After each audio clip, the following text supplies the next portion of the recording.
Pues nuevamente estamos aquí y como saben que a mí me pasó en la gastronomía, qué raro, ¿verdad? Qué raro que un periodista se meta a hacer gastronomía, como bien me lo dijo ayer un amigo. ¿Por qué no eres un periodista normal? ¿No? Pero bueno, eso fue encanto. Ayer se terminó el diplomado de gastronomía, cocinas del Golfo de México. Fue genial, pero más genial es encontrarme allí a un compañero chef en todo el sentido de la palabra, independientemente de que es veracruzano, jalapeño también auténtico y desde luego con aquellas ganas de impulsar la gastronomía veracruzana, y para esto este cabrón ya hizo hasta un libro. Bienvenido, Lester Sánchez. Muchas gracias, Beto.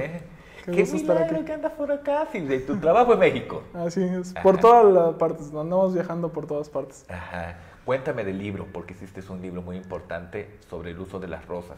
De las flores. De las flores, perdón, de las flores. Ajá. Sí, el libro que estoy terminando el título, pero es muy posible que se llame Las flores en la cocina veracruzana, inspirado, porque realmente la obra que me inspiró primordialmente fue la de Raquel Torres Cerdán, la famosa y conocida antropóloga y cocinera veracruzana, que se llama Las flores en la cocina veracruzana. ¿Qué pasa?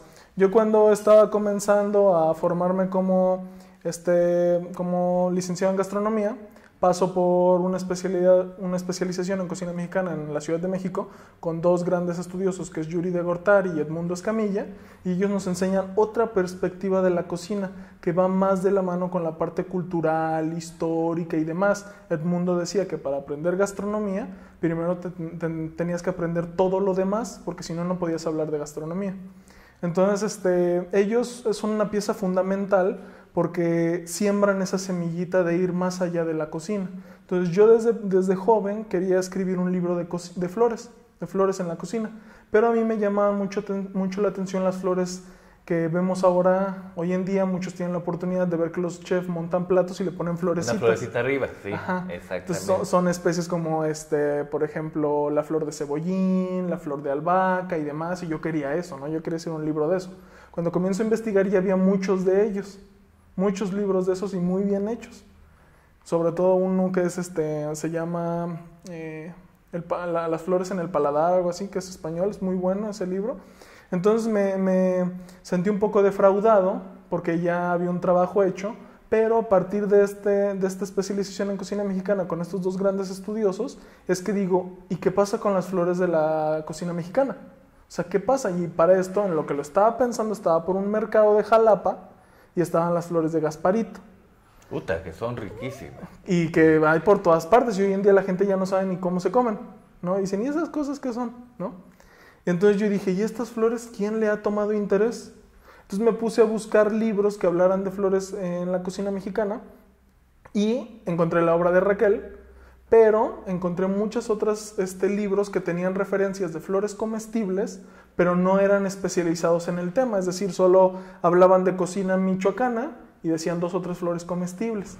Y entonces encontré muchas referencias de flores también en la parte histórica y cultural de nuestro país, y dije, ok, creo que a esta obra le hace falta unas cosas que no tiene, y era muy buena y fue mi inspiración. Luego conozco a Raquel Torres y ella comienza a decirme que siga adelante y que siga adelante.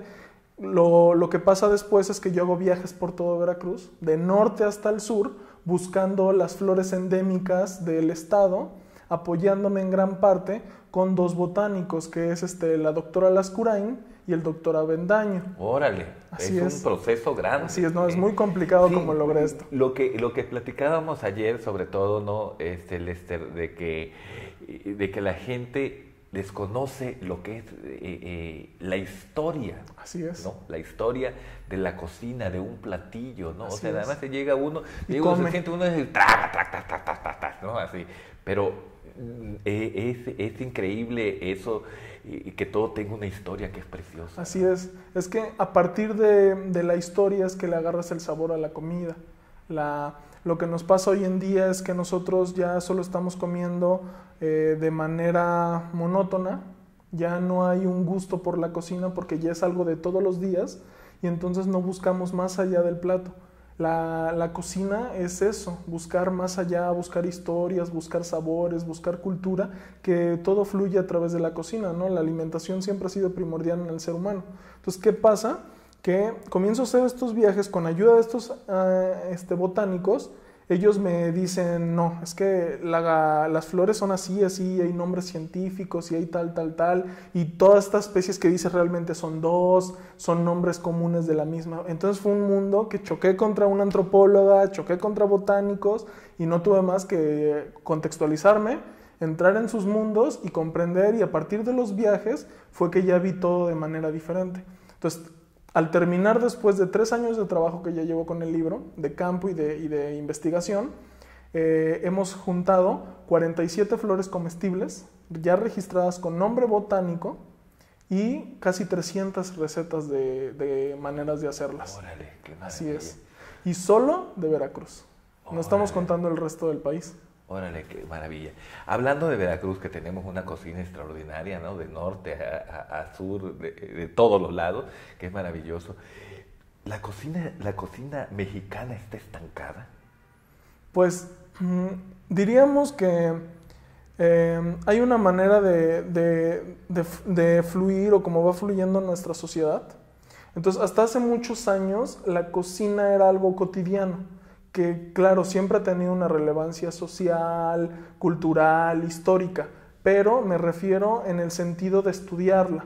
En los últimos años es que la gente se ha dicho, a ver, la manera en que comemos influye en nuestra vida cotidiana, en la parte de la salud, en la parte de la felicidad, de la economía también. Entonces se ha ido avanzando. ¿Qué pasa? Que nuestro país tiene una historia increíble, porque nosotros estamos hablando que tenemos culturas milenarias aquí en México, sí, sobre todo totalmente. En Mesoamérica y en Veracruz, que es cuando nacen la civilización madre, ajá, que es la Olmeca, y posteriores las civilizaciones mesoamericanas. Entonces tenemos milenios de civilizaciones, de descubrimientos, de usanzas, de tradiciones, que florecen en un nicho ecológico que es muy grande, que sobre todo en Veracruz es amplio. Tenemos una biodiversidad enorme de plantas, de hongos, de animales, árboles, demás. Entonces eso, ya tenemos la biodiversidad, ya tenemos un gran desarrollo cultural, se añade con lo de la conquista y los tiempos de colonia, que realmente todos dicen, no, es que ¿por qué vinieron esas personas? Pero es parte de un proceso cultural, no todos los países del mundo han sido influenciados por otros. El de nosotros pasó de cierta manera, hay que pasar esos baches que tenemos, unos traumas enormes como pueblo, pero es cierto que a partir de que llegan estos pueblos europeos, españoles sobre todo, hay un cambio en nuestra cocina, ¿no? Pero se basa en la cocina mesoamericana, es decir, por ejemplo, el tamal ya existía desde tiempos precolombinos, llegan los europeos y a manera de cristianizar le ponen manteca, pero sigue siendo el mismo platillo ritual desde la época precolombina. Entonces, ¿qué pasa? Pues que salen nuevos platos, nuevos sabores. Ahí tenemos como resultado nuestro pescado a la veracruzana, ¿no? Que es el pescado de la región y se le incluyen ya productos de ultramar. Alcaparras y aceitunas. Pero es nuestro huachinango, nuestro jitomate, nuestros chiles. Y se hace un platillo espectacular que crece en un nicho que es Veracruz.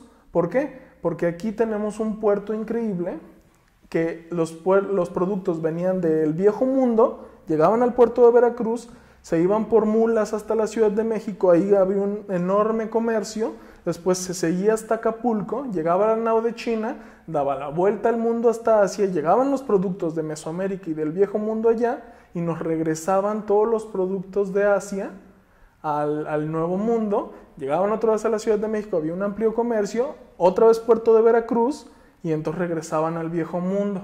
Entonces, por Veracruz pasó el mundo entero. El mundo entero, por eso es que la cocina veracruzana es tan rica. Sí, tan rica, y todo lo tiene, ¿eh? Claro. Hasta para las crudas.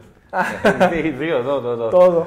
¿Tú has agarrado el pedo y luego te has hecho tú de comer al otro día? Claro. ¿Sí? Un caldito de camarón. ¿Y cae? Claro. ¿Sí? Claro, también hay, como todo en la cultura, pues hay las comidas para después de la fiesta, ¿no? Ya tenemos el también, carnaval, sí, ¿no? Que las mamás nos hacen para reconfortar el corazón y el estómago sobre todo.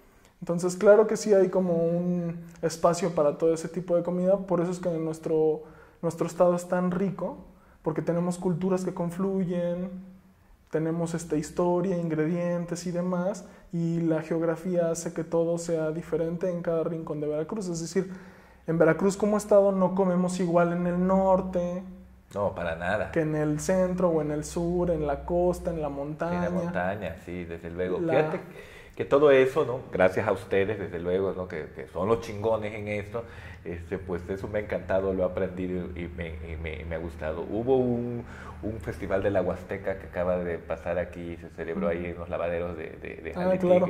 Entonces vinieron de muchas partes de la Huasteca hasta de Hidalgo a presentar, casi todos traían zacahuil, bocoles, ¿no? Que era un banquete genial, ¿no?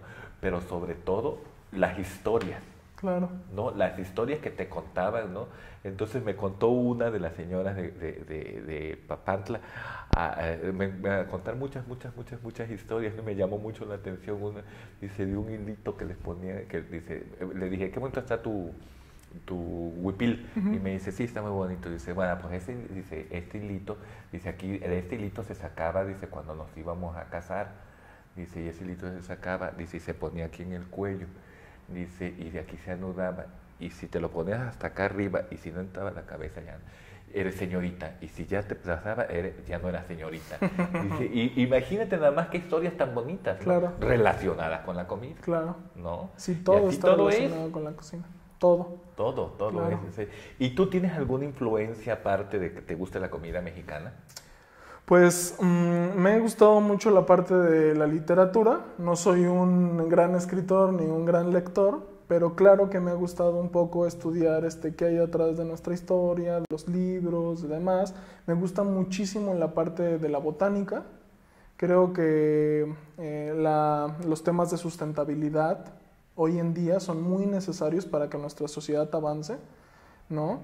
Y son cosas que siempre han estado en el ser humano, pero hoy con estas sociedades tan relacionadas con las ciudades, pues lo hemos perdido. Estas yo creo que son mis influencias. Por ejemplo, el problema es que yo creo que los cocineros no han tomado como su rol serio en la sociedad, ¿no? Todos piensan que un cocinero es una persona que solo está en la cocina y hace platos. ¿Qué diferencia hay entre el cocinero y el chef? Bueno, son siglos y siglos de historia, ¿no? El chef viene de Francia, ¿no? Así es, chef de cuisine. Ajá, chef. Así es. Bueno, lo que pasa es que en el desarrollo de la historia, en Francia, después de varias monarquías, surgen una época que se llama Le Cuisine de Roi, los cocineros de los reyes, que son estas monarquías que van surgiendo un gusto ligado a la cocina, porque la cocina también les daba una manera de influencia. Es decir, si tú vas a Francia y ves los jardines de Versalles o su castillo, decías, aquí está el poder del rey, ¿no? Entonces, o de cualquier otro conde que tuviera un castillo así. Ajá, sí. Lo mismo era con los banquetes. Entre los banquetes fueran más ostentosos y grandes, entonces ese monarca o esa persona era más fuerte, tenía más dinero, tenía más poder. Entonces los cocineros franceses tienen un rol muy apegado con la parte política. Posteriormente, cuando llega la Revolución Francesa, pues sabemos que a todos la monarquía pues le cortan la cabeza, o a la mayoría. Entonces, ¿qué pasa? Que estos cocineros se quedan sin trabajo, pero abren sus pequeños negocios y entonces le dan de comer a los nuevos ricos, que van a ser los burgueses, y entonces comienzan a surgir los restaurantes de hoteles, etcétera, etcétera. Y entonces ahí, cuando un cocinero surgía, aprendía a preparar todas las maneras el pollo, a hacer todos los cortes del pescado, todas las salsas francesas, todos los postres, y tenía años y años de experiencia, estamos hablando de 30, 40 años en la cocina desde abajo, y ya lograba un conocimiento vasto, entonces se hacía cargo de toda la cocina y era llamado chef de cuisine, es decir, jefe de cocina. Entonces ahí es cuando comienza a haber una relevancia muy importante del oficio de cocinero, porque el cocinero era como un albañil o un carpintero, un oficio, y nadie le tomaba importancia, pero ya cuando comienzan a surgir los primeros chefs, que ya son como líderes dentro de la cocina, entonces ya las personas dicen, ¿quién hizo esto? No, pues el chef, ¿no? Entonces salía el chef y los chefs ya comienzan a cocinarle a zares, a reyes, a presidentes. ya comienzan a cocinarle también actrices, ¿no? Y ponen a sus platillos nombres de estas personalidades, como el melocotón Melba, que lo hace Escoffier, en honor a una actriz o cantante. Entonces ya comienzan a tener los chefs un papel muy importante dentro de la sociedad, que todos quieren llegar a ser el chef. Entonces el papel de cocinero, hay una diferencia en la cocina francesa, porque el cocinero pues es un peón y el chef de cuisine es el líder, es el que lleva la batuta de toda la cocina. Entonces sí hay una diferencia en cuestión de jerarquía.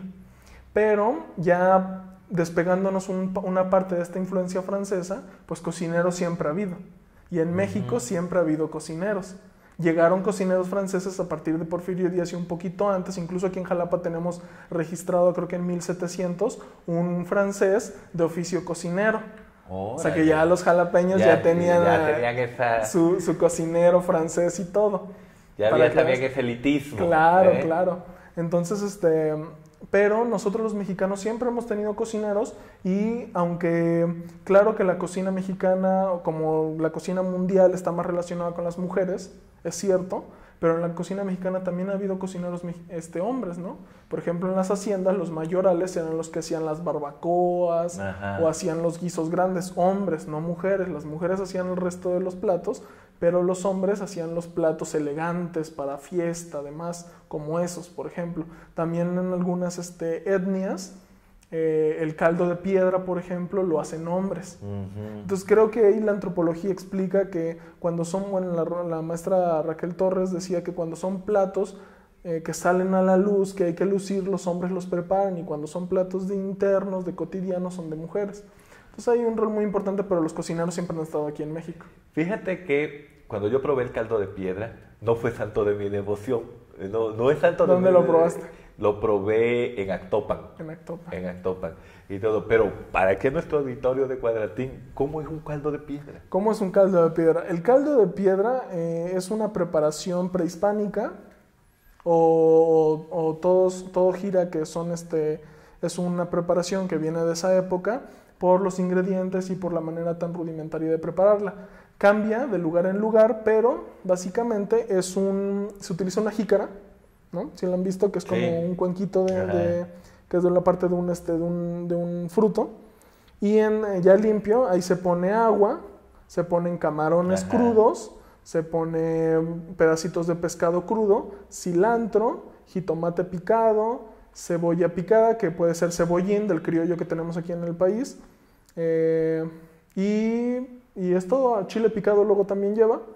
Y entonces se ponen, ahí está el chiste, se ponen las brasas a todo lo que dé el fuego, y entonces se ponen unas piedras de río en esas brasas, y cuando se ponen al rojo vivo, con un palo que se abre, es un palo así, se corta, y entonces tiene como dos aberturas, se mete la piedra, se echa en la jícara, y entonces como está la piedra caliente, comienza a hervir y hervir y hervir y hervir. Cuando deja de lanzar los borbotones, quitas la piedra y ya está el caldo listo.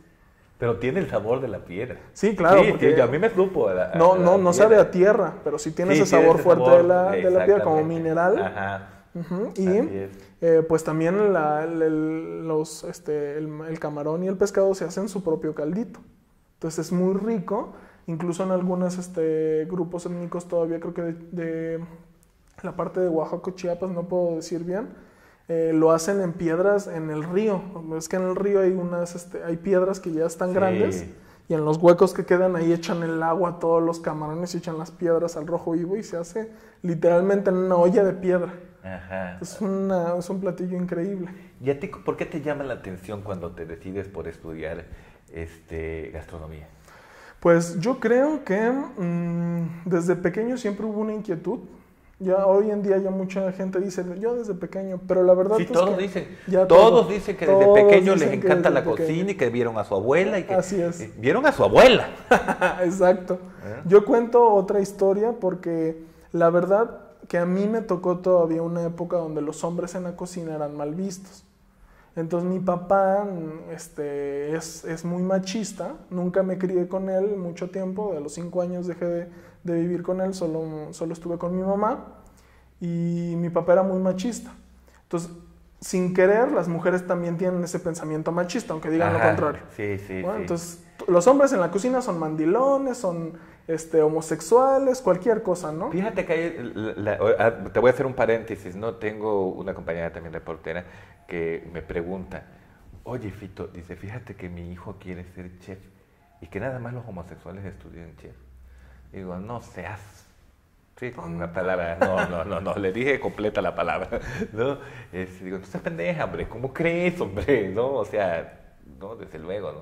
Entonces dice, bueno, perfecto, ya, no hay que... Digo, ¿cómo se te ocurre, por favor, hombre? Claro, ¿no? No, vaya. Sí, pero ese pensamiento me tocó a mí todavía, entonces yo veía, no sé por qué, pero me interesaba mucho esa cuestión de cocina.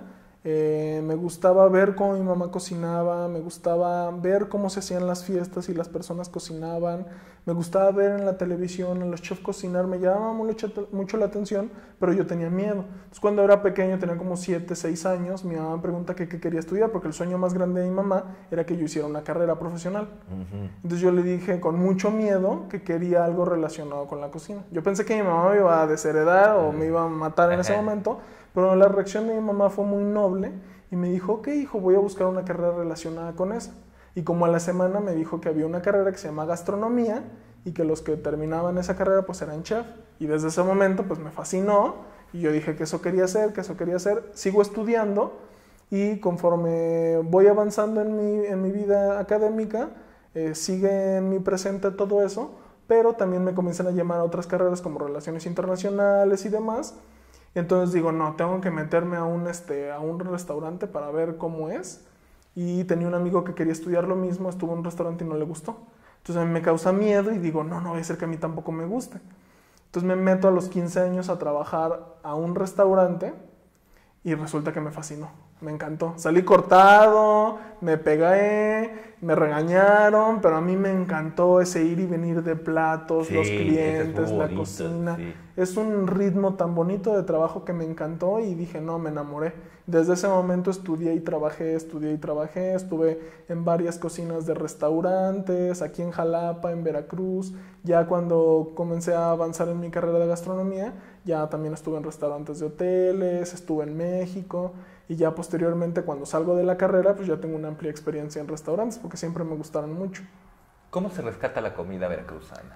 ¿Cómo se rescata? Yo creo que primordialmente debe de haber un trabajo muy grande para levantar una conciencia en nuestra gente, ¿no? Hay un trabajo muy grande que tenemos que hacer cocineros, botánicos, antropólogos y demás, periodistas, para decirle a la gente, la cocina mexicana va más allá de gorditas y de enchiladas. Sí, desde luego. ¿No?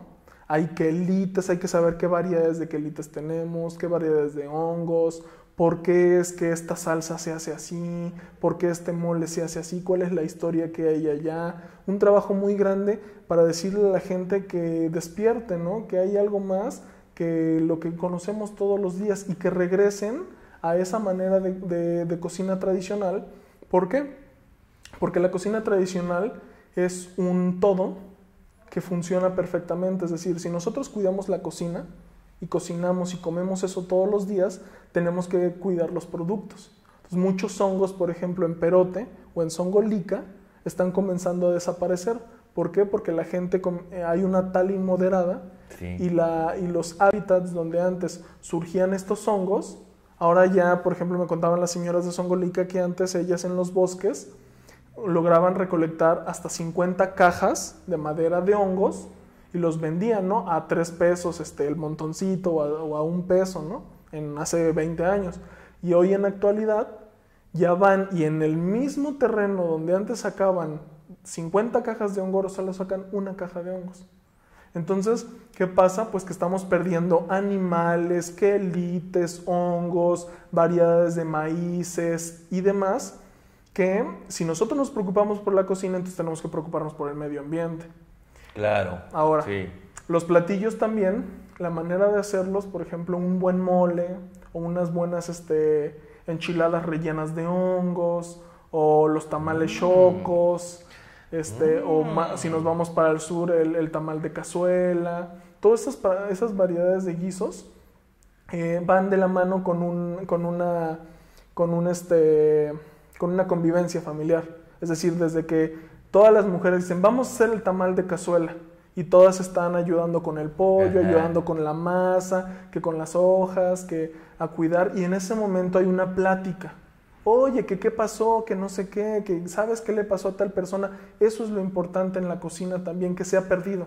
Ahora la gente se va a trabajar todo el día, llegan con un pollo frito de algún restaurante de comida rápida y llegan y todos comen con el celular. Y bueno, ya me voy, yo también, adiós. Y ya no hay nada de convivencia. ¿Con el celular? Sí, con el celular.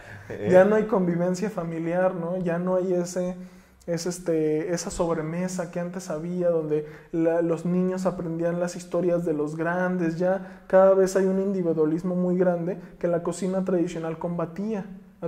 La cocina tradicional nos obliga a convivir, a saber qué es lo que le está ocurriendo a la otra persona. Entonces, ¿cómo se rescata la cocina? Pues primero hay que hacer un gran trabajo de divulgación, de investigación, para saber qué es lo que hay en nuestra cocina, después divulgarlo, y después hay que hacer un trabajo para que se siga llevando a cabo. Es muy complejo, se necesita que muchas personas participen, no solo cocineros, no solo comensales, sino ir más allá, ¿no? Que también participe en gran parte el gobierno, porque también tienen que ser políticas públicas, que también participen los académicos. Los políticos ni saben comer, ¿eh? O sea, creen que lo más caro es lo más rico. Es lo más rico, claro, ¿no? Que es, por ejemplo, si tú estuviste la langosta, el langostino y todo, es lo más rico. Es lo más ¿no? rico, y no es así. Tú estuviste ayer cuando una de las alumnas preguntó, o bueno, explicó a la clase, que ella le servía lo que había aprendido en el diplomado a su familia de comer. Ah, sí, cómo no. Y la gente que decía. Sí. Que dice, no era... Esto es lo que aprendiste. Esto es lo que aprendiste. ¿Para qué vas a clases de cocina? ¿Para hacer un chile atole? Sí. Entonces, es que eso es sofisticado, ¿no? Eso es nuestra cocina mexicana, y es que todos dicen, un chile atole, pero el arte de hacer un buen chile atole, ¿no? De elegir la masa correcta, la cocción del pollo adecuado, el hongo adecuado, es toda una sofisticación enorme que hay alrededor de nuestra cocina. Entonces, ¿qué pasa? Pues que la gente piensa que la cocina mexicana, eso no es sofisticado, eso no es bueno. Entonces, también hay una gran labor ahí como para que la parte política comprenda también que esto que están haciendo también muy mal, porque para mí está muy mal aterrizado lo de Sin Hambre, la cruzada contra el hambre. La cruzada contra el hambre. O sea, ¿cómo es posible que vas a una sierra y entonces llevas comedores industriales a darles de comer salchichas? ¿No? Cuando que la gente ahí tiene quelites, tiene hongos, tiene maíces, que son muy nutrimentales, porque tienen muchos componentes buenos para una buena dieta, pero la gente viene y les trae cosas externas. Entonces, ¿qué haces? Que es una política de asistencial, donde la gente tiene que depender de que tú les traigas cosas de afuera que ellos no conocen, en vez de que les enseñes a comer y a valorizar lo que ya tienen. Bueno, ¿no? Como última pregunta, ¿sí tenemos salvación? Pues yo creo que sí, hay que echarle ganas, pero claro que sí tenemos una gran cocina, tenemos grandes personas en nuestro estado.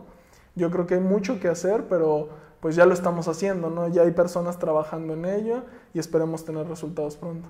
Te agradezco mucho, Lester, que hayas estado aquí con Muchas nosotros. gracias a ti. No va a ser la primera vez, va a seguir siendo, porque pues eso a mí me apasiona.